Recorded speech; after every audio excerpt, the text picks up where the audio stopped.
আমরা এখন এক মহাশ্মশানে ঢুকতেছি। এখানে এক দাদার সাথে পরিচয় হবো। দাদা, আপনার নাম কি? আমার নাম হচ্ছে শ্রী সন্তেশ সিং বাবু।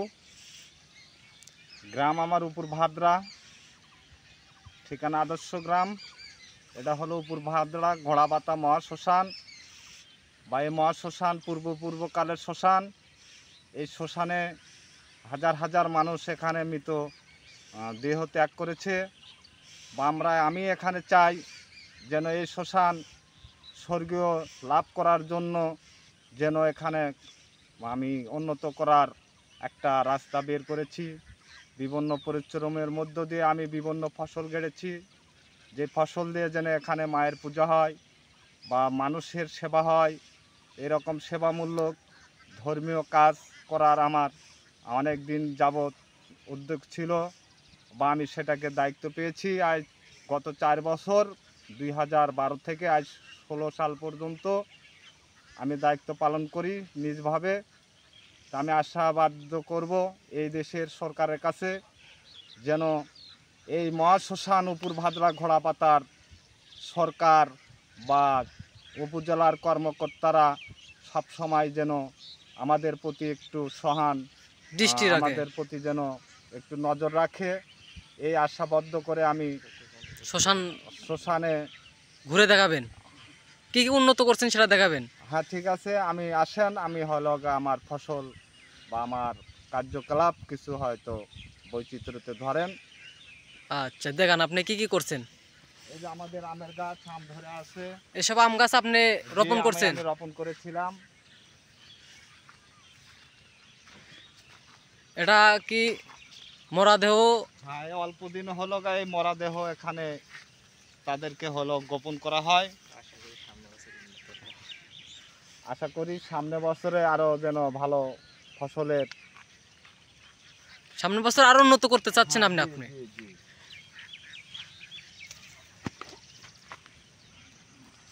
এটা বট গাছ? এটা হলো বট গাছ, এটা আমার হাতেরই গাছ, এটা আমি করেছিলাম। এটা কত বছর আগেকার বট গাছ? তো আজ থেকে 15 থেকে 16 বছর, অর্ধে বেশি হলে 15 থেকে 16 বছর এটা আমার হাতের রোপণ ছিল। এক সময় আমার মনে একটা উদ্যোগ ছিল যেখানে আমি ভারপ্রাপ্ত দায়িত্বশীল হবো বা এখানে দায়িত্বটা আমি পালন করব। বিধাতার উসিলায় আমি এখানকার দায়িত্ব দীর্ঘদিন 4 বছর আমি এখানে পালন করি। একটু দেখান আপনি কি কি উন্নত করছেন সেটা দেখান।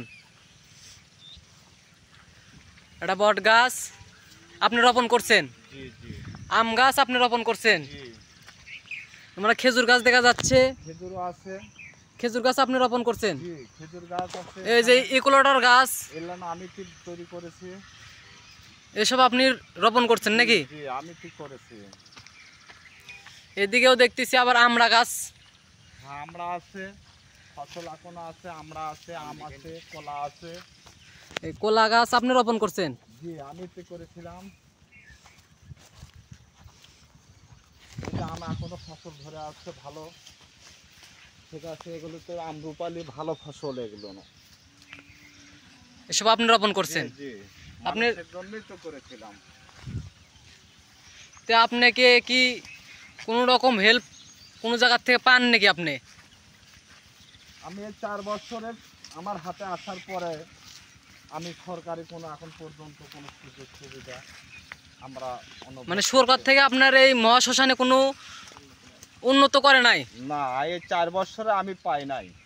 4-5 বছরে আপনি 4 বছরে ফেজিবাদী সরকার থাকাকালীন আমরা এই 4 বছরে আমরা 5 বছরের কোনো সুযোগ সুবিধা সরকার থেকে আপনি পান নাই? সরকার আমাদেরকে আশা করি যে নতুন সরকার গঠন হলে, দেশ গণতান্ত্রিক দেশ হলে আমরা আশা করব সরকারের কাছে যে বিভিন্ন ধরনের সুযোগ সুবিধা মহাশ্মশান খালি নয় বা আরও যারা ধর্মীয় আরও যেগুলো সংস্কার আছে এগুলো আরও উন্নত হবে, আমাদের আশা আছে আর কি। আচ্ছা, আপনার শ্মশানটা দেখান। আপনি মন্দির, আপনি শ্মশান তো দেখলাম, আবার আপনার মন্দিরটা দেখতে চাই। মন্দিরটা আপনি কতটুকু পরিবর্তন করছেন? সামনের ওইটাই তো মনে হয় মন্দির। আর এই যে ফুল গাছ দেখতেছি এটা আপনি রোপণ করছেন? আমি ফুল গাছ করেছি। আমার এখানে সকাল সন্ধ্যায় মায়ের চরণে ফুল দিতে হয় যার কারণে আমার এই ফুল গাছ আমি অতি যত্ন করে রেখেছি। শুধু ফুল গাছ নয়, তুলসী গাছ সহ আরো একটু দেখান, ফুলের একটু গাছ দেখান। আমাদের আছে। এই যে বট গাছ দেখতেছি, এটা তো জি। বিশাল পুরনো মনে হচ্ছে। জি জি, এটা আমার এই হাতের গাছ ওই 16-17 বছর একসাথে পাশাপাশি দুইটা গাছ আমি মানে তৈরি 16-17 করেছিলাম। বছর হলো আপনি পাশাপাশি। হ্যাঁ জি। আপনার শ্মশানটা একটু দেখান।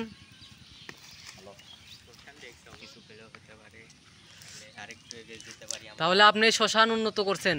জি, আমি এই ঘর করেছিলাম, এখানে একটা শুধু ঘর ছিল, সে ঘরে চাল ছিল না, মায়ের মাটি ধুয়ে নেমে যায় খ্যার পড়ে থাকতো, সেটা আমার চোখে আবার লাগে।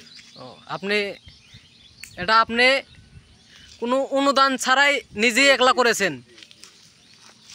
সেটা আমার বিষয়টা যখন আমি সন্ধ্যা সকালে এখানে ওঠা বসা করি, বিষয়টা আমার কাছে লাগার পরে আমি সেখানে হাত দিই, এখানে দেওয়ার পরে গ্রামের লোক কিছু আগে আসার পরে তারা বিভিন্ন চক্রান্ত চালা তারা এখান থেকে সরে যাওয়ার পরে আমাকে বিভিন্ন চক্রে ফেলে আমাকে নিজস্বভাবে এটা করতে আমাকে বাধ্য করছিল কিছু কিছু ধর্মীয় মানে বিমূলক লোক যারা আর কি। তা আমরা আশা করি যেন এখানে বিদ্যুতের যদি আমাদের একটা লাইন থাকতো, বা সরকার যদি আমাদের সাথে সহযোগিতা করতো, উপজেলার কর্মকর্তারা যদি সহযোগিতা করতো বিভিন্ন চেয়ারম্যান মেম্বার থেকে, তাহলে আমার মনে হয় হিন্দু সনাতন ধর্মের মানুষ বৈশিষ্ট্য যারা এখানে সন্ধ্যা সকালে কীর্তনাদি বা বিভিন্ন নামকরণের কারণে এখানে একটু আলো হতো আমাদের বিষয়গুলি, তাহলে আমাদের ভালো হতো। তা আমি আশা রাখবো আগামী এই বছর আস্তে আস্তে, আগামী এই পুজো কালী পুজো আস্তে আস্তে, হ্যাঁ, আমরা চেষ্টা চালাবো যেন এখানে মায়ের মন্দিরে কারেন্টের ব্যবস্থা হয়, বা আমরা সেই লক্ষ্যে এখন আমরা কাজ করে যাচ্ছি আর কি, এই পূজা কমিটির যারা আমরা উদ্যোক্তা রয়েছি। আপনার প্রতিমা কিরকম সুন্দর, আপনি প্রতিমাটা কিরকম সুন্দর বানাইছেন, আপনি একটু দেখাবেন। এই যে আমার প্রতিমা তাপস মালাকর আমাদের বারবার 4 বছর আমাকে প্রতিমা দিয়েছে। তবে আমার জানা মতে গ্রামের লোক বা অনুষ্ঠানের সময় যারা যারা এই পূজা দর্শনে আসে, তারা আমার মনে হয় সবাই 12 আনা লোকে আমাদেরকে ভালো বলে প্রতিমার হলো কাঠামোগুলো। আচ্ছা দেখাই। হয়